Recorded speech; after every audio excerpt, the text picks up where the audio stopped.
Ny ompana betsaka amin'ny marary ny vahoaka amin'izao krizy lalina manjo firenena izao. Ny fandraisam-pitenena ny solombavambahoaka lany tamin'ny anarany Antokotimo.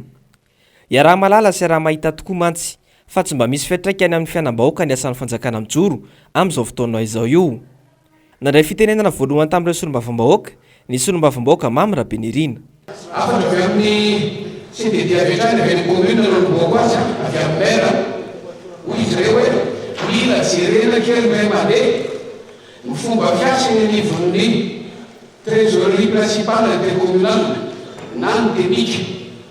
fa tena manelingelina ary manohitohina fanatanterahana zareo ny asany andavanandro ny fomba fiasany tsy midika koa fa tsy mety ny fisiny le système fa le fomba fiasa no tsy mety ka tena mbamegavy mera hoe jerena ray mandeha no demika faharoa misy commune vitsivitsy mitaraina fa anaovan'ny mpiambana ny gouvernement sasasasany monina aole commune ampimamba ny fampiasana surtaxe any Jirama zany hoe amin'ny fokodany misy azy fahatelo tia fiainana andavanandro aty amin'ny RN4 misy district Nambodratriba misy fankanina tia napetraka hoe iza no afaka mangataka fampiasana le casseur de vitesse ny lala-pireneny reny fa rehefa commune mangataka mono dia tsy mety mahazo valiny fa rehefa io piasa tsy miankina na club privé dia mahazo avetrany provony zany beka 11 sy ny beka 20 momba ny Jirama avy amin'ny mpanjifa tsy mety io système autorelevé io fa ny mpanjifa no lasa manao ny asan'ny mpiasan'ny Jirama sy ny mpanjifa rehetrarehetra eto Madagasikara sy saina manao an'io tsy manana tsy voatery anana crédit ela be rehefa miantson'le call center dia rey mianga 10 minitra ao tsy voatery anana email tsy voatery anana messenger ary tsy voatery ho afaka ivezivezy ny rosa-bolana makany amin'ny agence ka aleo averina amin'ny voalohany alao manjara raharahany Jirama maka ny relevé any amin'ny compteur farany izahay ety amin'ny district Nambodratriba iresy lahatra fa ho tsara kokoa ny fandilana ny fiainantsika menakavy raha amboarina ny lalana miala alolokely sapanana botro mantsaka mivoaka amin'ny BK16 amin'ny R4 mandalo ny tanàna Andretany ka miangavy zay mba ampidirina mitetikasa amin'ny manaraka io resaka io farany dia farany mialatsiny momba ny fantanina napetraka tamin'ny commission finance tamin'ny fotoanandro izy ity fa tsy nahazo valiny mihitsy aizaho aiza ny antsipriny dia tavinay aizaho aiza ny situation ny arriéren'ny fanjakana any amin'ny compagnie pétrolière zay nolazaina fa tsy nahafahana namidina ny vidiny solika tamin'ny fotoana tokony hidinana zany tsy efa ela be hoe zay aizaho aiza ny fanatanterahana zay satria zay mino fa anisany ahafahana mampiena ny vidim-piainana amin'izao fotoana izao fampanarahana vidy solika ho araka ny tokony ho izy. Ny olona ny fako sy ny ratsy lalana eto Andrenivohitra ary ny tsy fandriam-pahalemana anisan'ny olana goavana tsy ahitamba-olana eto Andrenivohitra amin'izao fotoana izao. Fantaniana mipetraka amin'izay tandrifony rehetra Tananarivo voalohany na ny boriboritany voalohany izy Tananarivo Renivohitra mikasika ny fako izay mivambobe manerana ny Tananarivo manontolo tokony andraikitra voalohany ministéran'ny rano miaraka amin'ny commune ny urbaine Tananarivo resaka samiva iny zany dia afahitantsika efa anatin'ny fako taperakitsika amin'izao fotoana zao fandraisana andraikitra ny dadavinay satria izay nampanatenanareo na tsy nampanatenany hoe raha anjara andraikitra zany satria samivatra amin'izao dia mbola ao amin'ny ministéran'ny rano mifanirika andraikitra amin'ny CUA mikasika ny lalana eto Tananarivo na tsy boriboritany voalohany fotsiny ary hitantsika ny aratsiny lalana nampanatenana tamin'ny fotoana ny confinement fa nomena fanampiana Tananarivo anamboatra lalana nandritra fotoana confinement hatramintsika miteny zao ifanilian'ny ministéran'ny fanamboarana ministéran'ny travaux publics sy ny commune ny lalana dia ny vahoaka ny Tananarivo no mizaka ny tseranena amin'ny fanimbanina ny fitasimban'ny tomobile ny fiara sy ny sisa mikasika ny Jirama mikasika ny rano izay tapaka foana lasa milahatra mandohan'ny facture eny Jirama ny vahoaka amin'izao fotoana zao kanefa ny rano ny tambony zay dia jiro tapaka sy rano maloto na rano tapaka mila fandraisana andraikitra faran'izay aingana izahay satria zay no andrasana aminareo gouvernement mikasika ny mikasika ny tsy fandripalemana eto Antananarivo dia mirongatra tanteraka zany tsisy toerana na eto Madagasikara mihitsy moa zany tsisy toerana tsy ziny zany tsy fandripalemana zany a dia andrasanay aminareo izany fa ny tandro filaminana lasa miandro madorosy miandry amin'ny rehefa manifestation rehefa tsy manetsika ny olona ratsy ny jola zay no andrasanay aminareo prioritaire ny vahoaka aloha ny fananany sy ny aina mikasika ny aty zany dia matefa manokana any amin'ny andriamatoa praministre mikasika ny séparation de pouvoir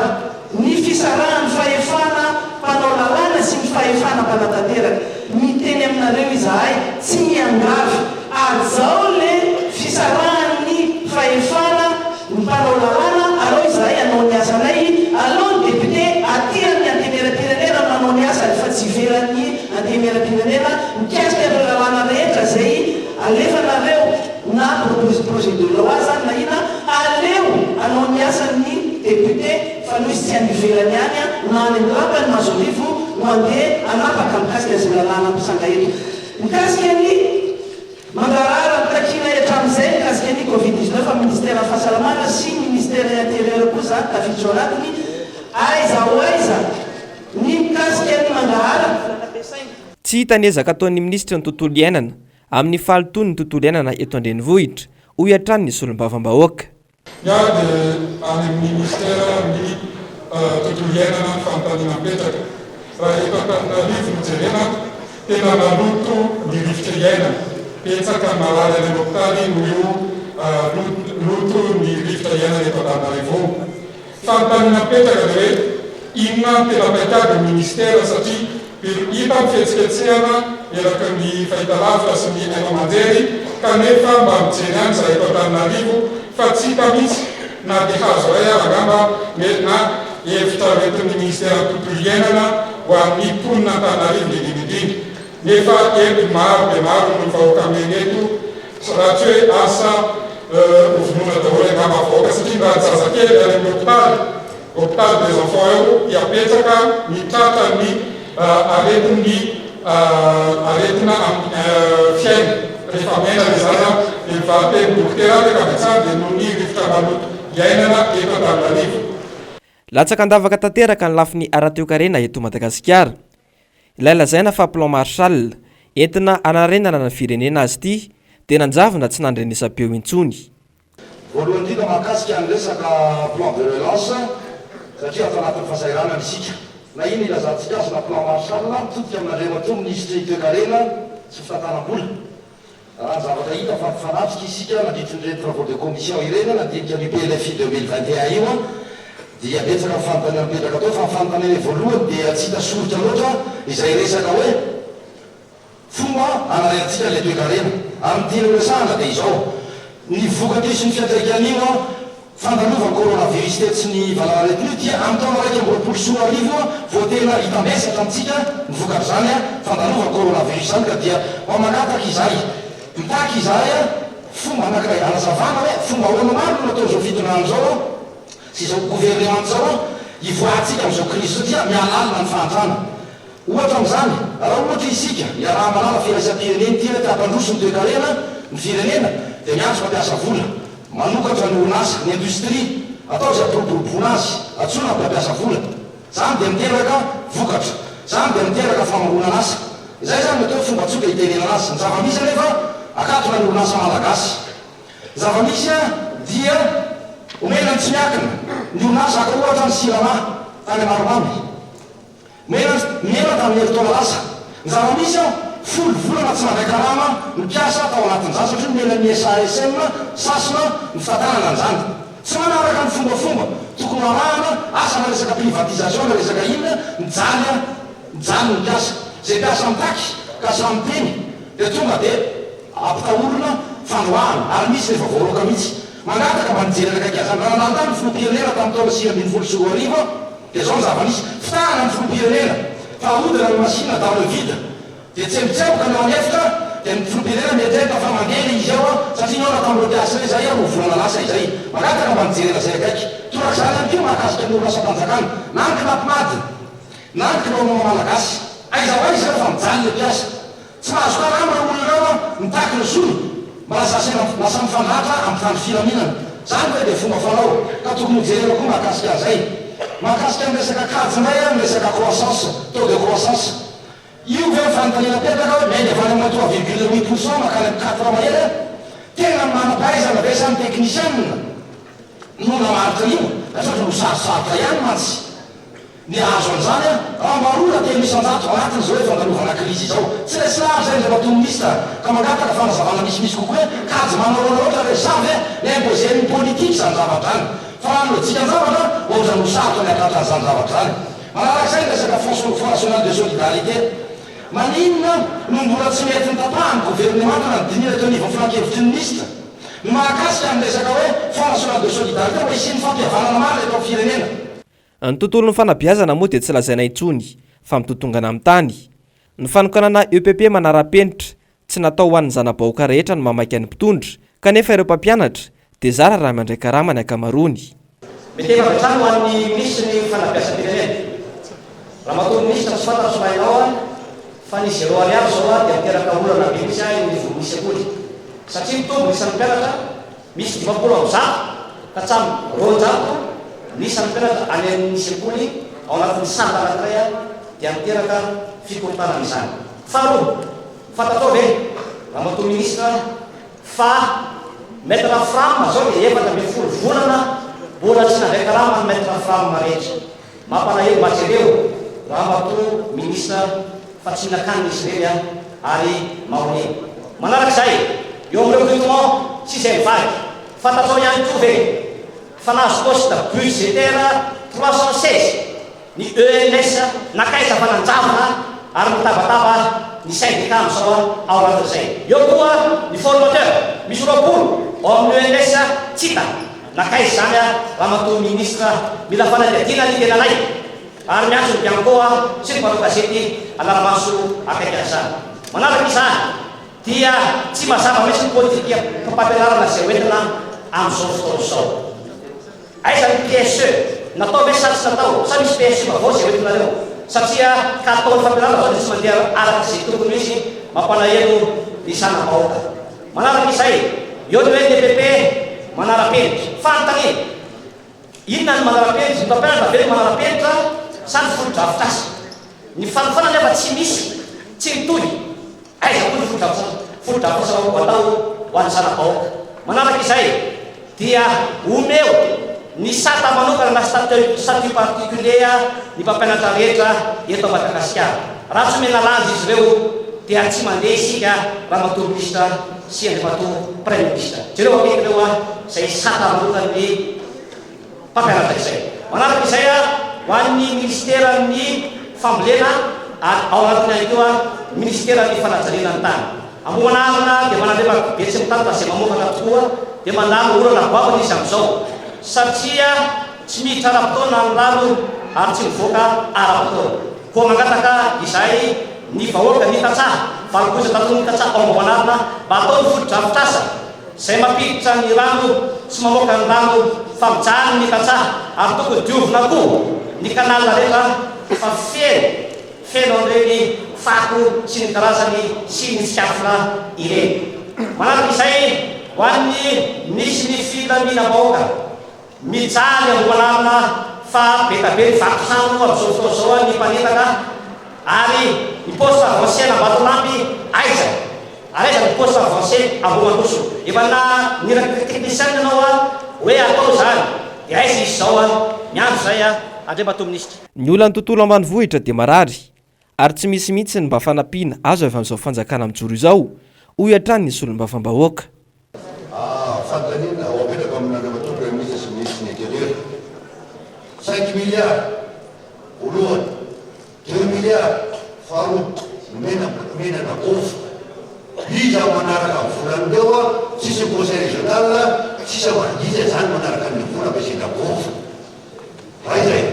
faharoa efa nentika dia voa nanomboka ny azy tsy nianana matoa premier ministre tsy zay rery tsy hoe mieridena metraka anao fatao anaty 63 député maninona no mizara semantsy ianareo anaovany mieriteo anao mitatotra ny tsirairay any amin'ny olona fidy azy fa izay zany ohatra ny olona dia florence dia matsy mety le tanjahany aminay tsy mahazo deneny faharoa mikasika ny mikasika ny resaka vétérinaire aminay 23 commune monsieur le premier ministre anankiray vétérinaire narivement sisa zay de manindrona manindronany tsy haiko inona nitonantsika ampandrosy inona nataony reo tamizareo faharoa fanampitsika tetsy fa vonona ny efa tsy mampiasa tsony mbony valana felokely tsy potika dao na voatabia nakatsaka anaovany semi légionnaire manakitiny anatsy na ndraiky na fanjakana fa le vahoaka mitsoto sakay oale katsaka na voatabia mata sakay vahoaka mampalahelo raha izay ny fomba irahantsika iaina zany manaraka zany eo amin'ny resaka électrification rano za tsy miteny fa tonga de apetrako aminao monsieur le premier ministre atao rehetrarehetra nametraka mizay tamy 2005 mahazo anio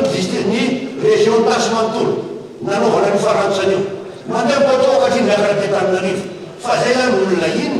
ohatra tsy zany zay sa ina za zay lelany io ao aminay eomey aloha azava ny resaka ary farany any resaka lalana andreo ato izy hoe nanaovana propagande ho an'ny gouverneur ho an'ny sénateur sa averena izy otriny natetibola nanaovana goudron io fa nahazahoana fa nafilataiza ny affectenataiza volany nanaovana malalamomba makany afaratseo miaratia mahitsy fa lasa tototanana le talana tototanana zany miasany aminay reny tsy manina aloha e maafaka mamadika vaoka amtia mamonto fianakaviana fa tena potika io zany tototanana le lasa goudron taloha mametaheta le vaoka malagasy eo vokatry ny tsy fahaiza mitantana ataon'ny mpitondra dia nitondra ny marary ny vahoaka ihany koa ny solombavambahoaka lany tamin'ny anarany Antokotima eny Avaradrano. Ho an'ny andriamatory ministry ny travaux publics misy ny lalana zay nifampiresahana tamin'ny fionatsika tamin'ny herintaona tamin'ny 12 décembre zay mahakasika ny Akadikely, Ambobanja, Belanitra, Tsarasotra, Tsofilondry, Somakoa, Ambohimalala, Ambatobe, Ambohimalala, Betizaraina, Ambohimalala, Somanandarina,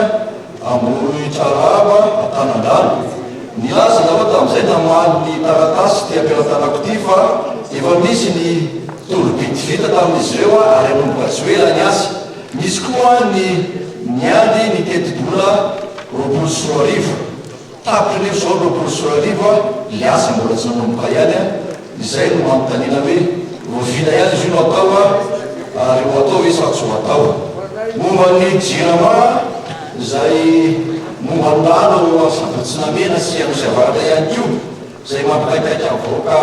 ao amin'ny Avaradrano ao dia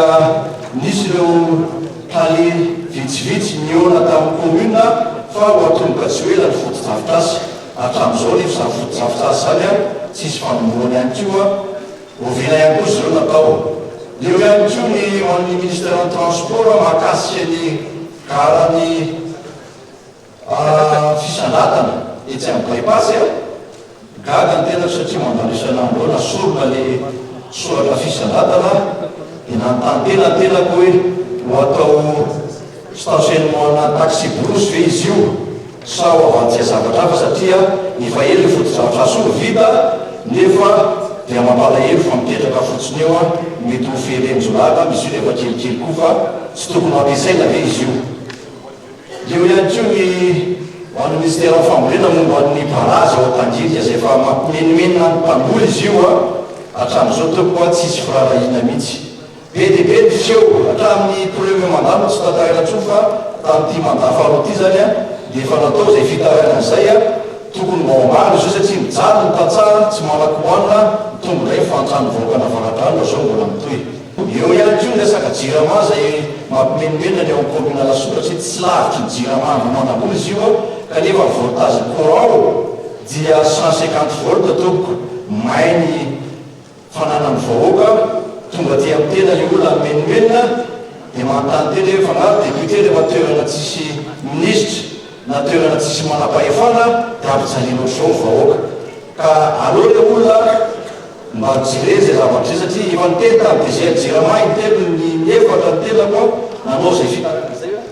fa tsisy miraharaha mihitsy tompo. Takin'ny solombavambahoaka lany tamin'ny anarany Antokotima tamin'ireo mpikambana ao anatin'ny gouvernemanta ihany koa ny momba ny mangarahara amin'ny fampodina ny vola malagasy any ivelany. Ministère asabomiera mitakina itao ny mikasika nylay isitry ny olona tokony amerina ny vola vahintsika ny velany any dia niteny secrétaire général tamin'izay fotoa zay hoe tsy afaka menarao mivantana fa lefa any ampiadina primature izy mandefa taratasy aty amin'ny antenimera-pirenena afaka rona teloandro any natasana zay hatramin'ny andro any tsy nahazo zay zany eo anatiny vomiera fotsy ary aizy izy tompo nomeona dia miova isaky adiny ray any mikasika miresaka rano fisotro raha matokisa tany ambatoka zaka ianao fa hatramin'izao mbola maharaly anay io rano fisotro ao ambatoka zaka io fa tsy mandeha tokony rano amin'ny toerana avo vao le olana. Ity fanjakana ity dia manao mizana-tsindrinila amin'ny fampiarana ny lalàna ary mailaka iry ny anokatra fanadihadiana amin'ireo tompona ndraiky mpanjakana teo aloha izay tiana enjehina. Tamin'ity fandraisam-pitenena ny solombavambahoaka Fidèle Razarapiera ity ihany koa no nahafantarana fa miverina indray ny fandroanana volamena sy ny andramena tsokosoko any amin'ny faritra Fort Dauphin iny. Resaka volamena morongatra volamena amin'izao fotoana izao mangatika fanazavana amin'ny ministeran'ny arelakibon-tany mikasika an'io resaka volamena io. Resaka BDR fato Fort Dauphin ministre tontolo iainana mahafantatra vaovao menareo fa raha tsy mahafantatra zay amine ka mba omeo taky. Na ny filohan'ny antenimera-pirenena sady solombavambahoaka ihany koa dia nanamafy fa dia mbola misy hatrany ireo teratany vahiny tsy voafehin'ny mpitondra fanjakana ka manao tantely afa-drakotra ny harem-pirenena eto Madagasikara. Apetraka aminao koa ary andrimatao minisitra minina mipamtanely mihanaka ny volamena ambany mihanaka ny vatosoa ambany asio birao ny minina ao ambany finarahana fa tsy rano ny loatra rehefa misoloa amin'ny finanampanankarena kibon-tany lasa mahantra ny faritra misy ambany finarahana ny mpanakarena matoky aho fa tsy ambany finarahana fa anareo député reo tamanakarena avy misy anareo reo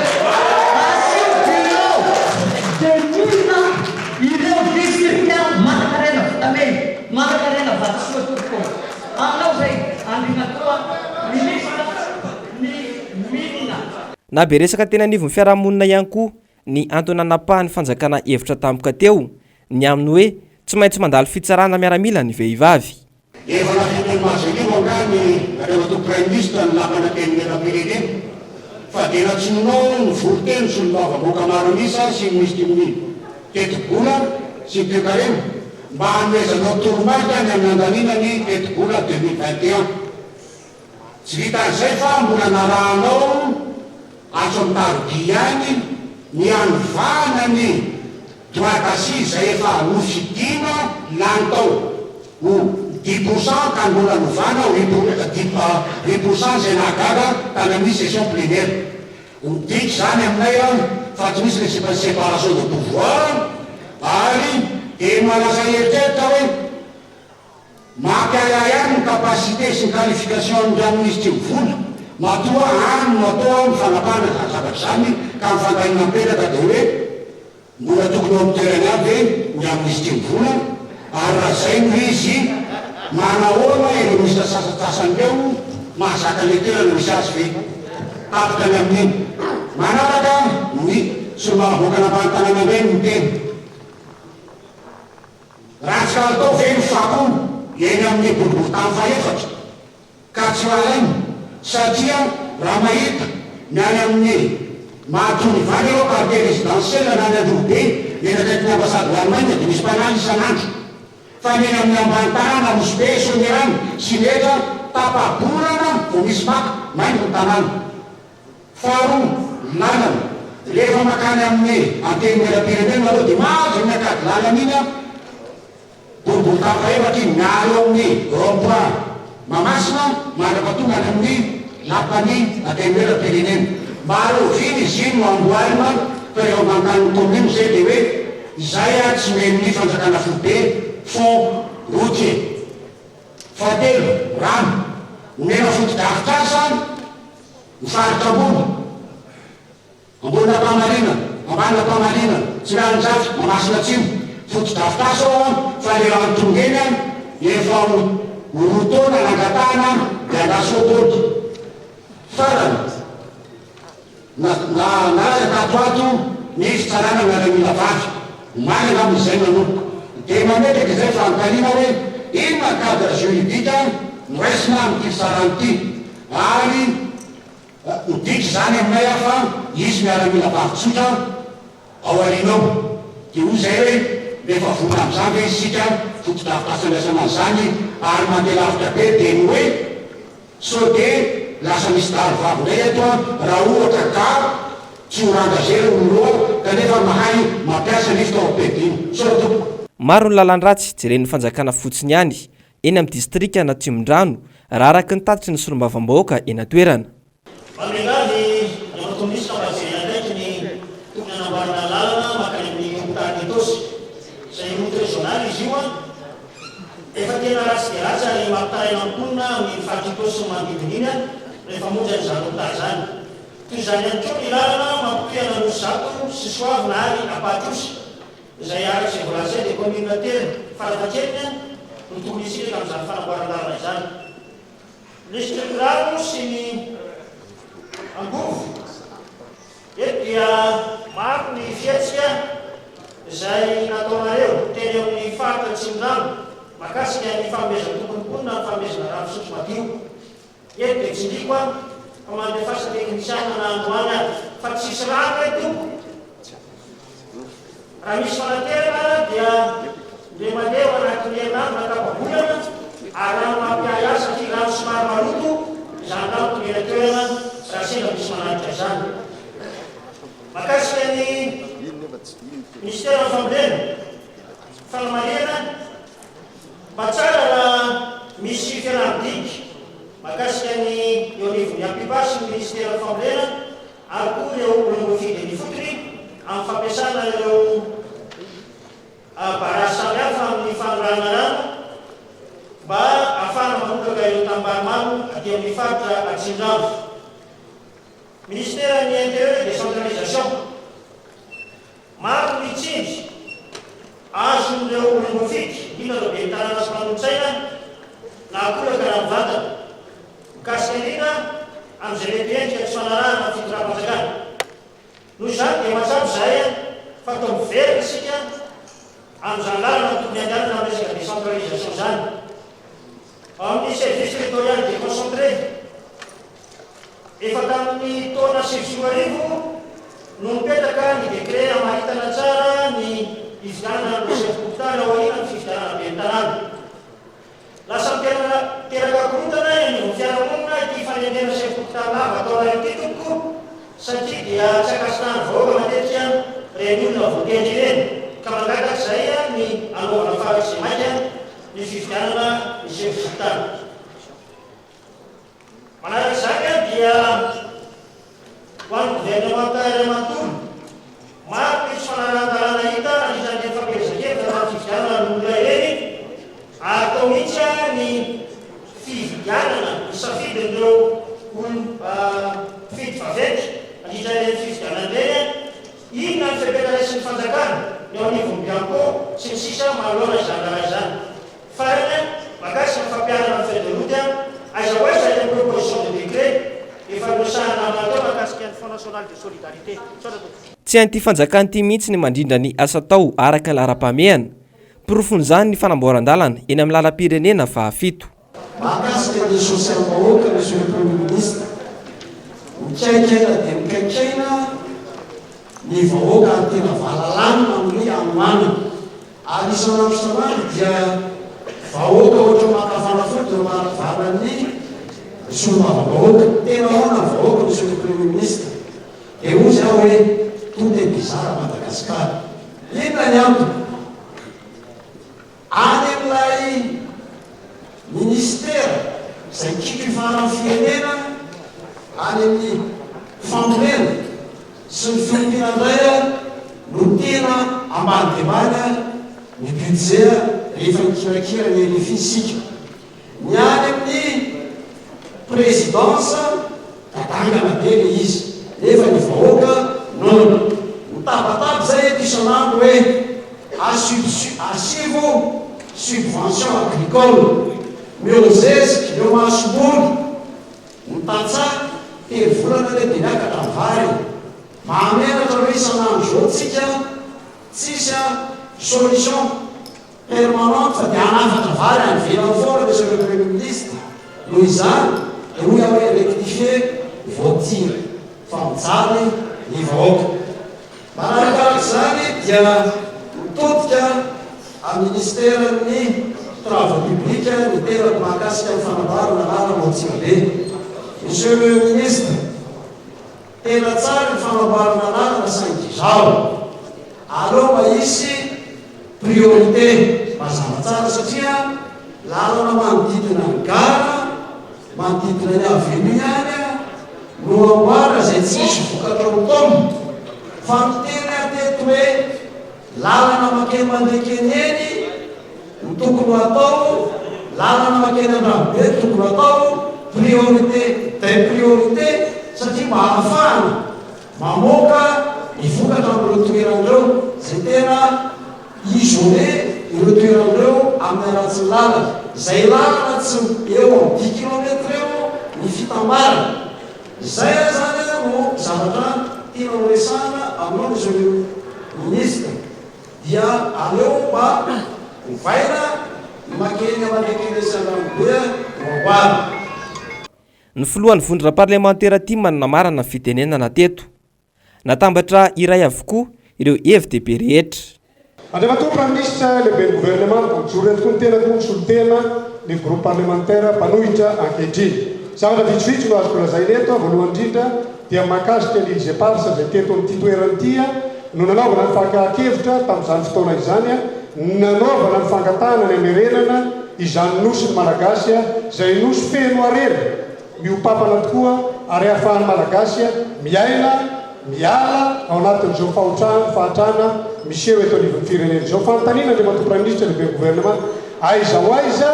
ny lalana sy ny efa nidiavana amin'izany fa tsisy malagasy na iray aza tsy angataka izany fiverenany nositsika eto amin'ny firenentsika izany. Kasika ny LFI. Ny LFI dia somaro mazatakely mijery azy satria tsy tena hita taratra loatra amin'ny atsipriany ny amin'ny fijerena sosialy mahoaka fa ohatrany mahagaga ihany Andriamantoa Prime Ministre satria rehefa mijery ny vola ampiasaina amin'ireny ministera ny rahalahako namako ao amin'ny fanatanjahantena dia somaro hita taratra zany fa somaro miopana any amin'ny fotodrafitrasa ny zavatra misy kanefa ny vahoaka amin'izao fotoana izao dia tena sahirana dia sahirana tokoa. Inona ny profil zany ministera ny finance fa hiakatra 4,5 ny fitombokarena fahobeto Madagasikara amin'ny 2021 araka ny LFI natao iny kanefa sika amin'izao fotoana izao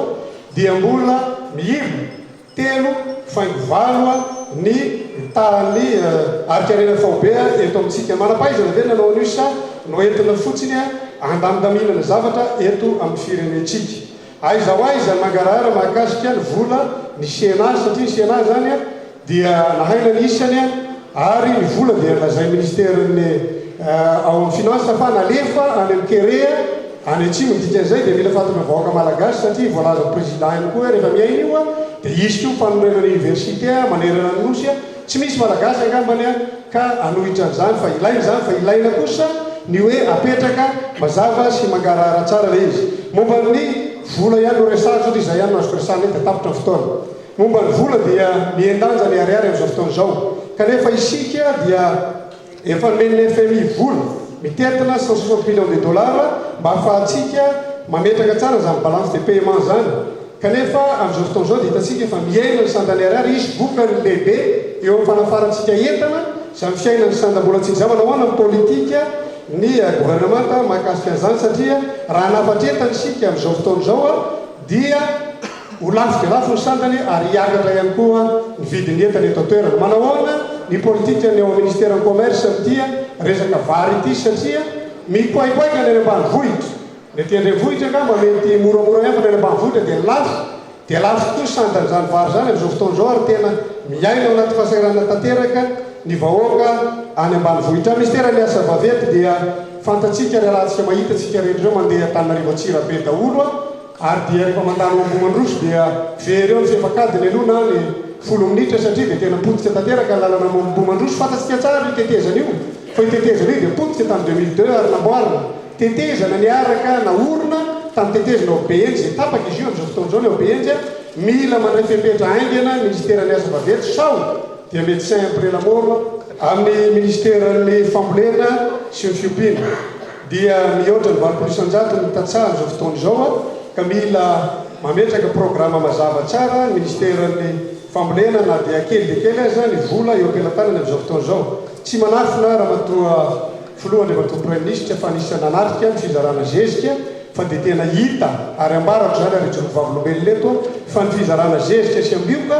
dia natao amin'ireo fikambanana izay tena miara-dalana amin'ny fitondrana indroa nanatrika ary tena nanatrika vavolombelona zany amin'ny resaka zezika noho izany dia tokony atao mipaka any amin'ny tatsaha ireo famatsiana zezika ireny satria mandalo fahasairana tokoa ny tatsaha farany dia izao inona programa ny ministeran'ny indostria amin'izao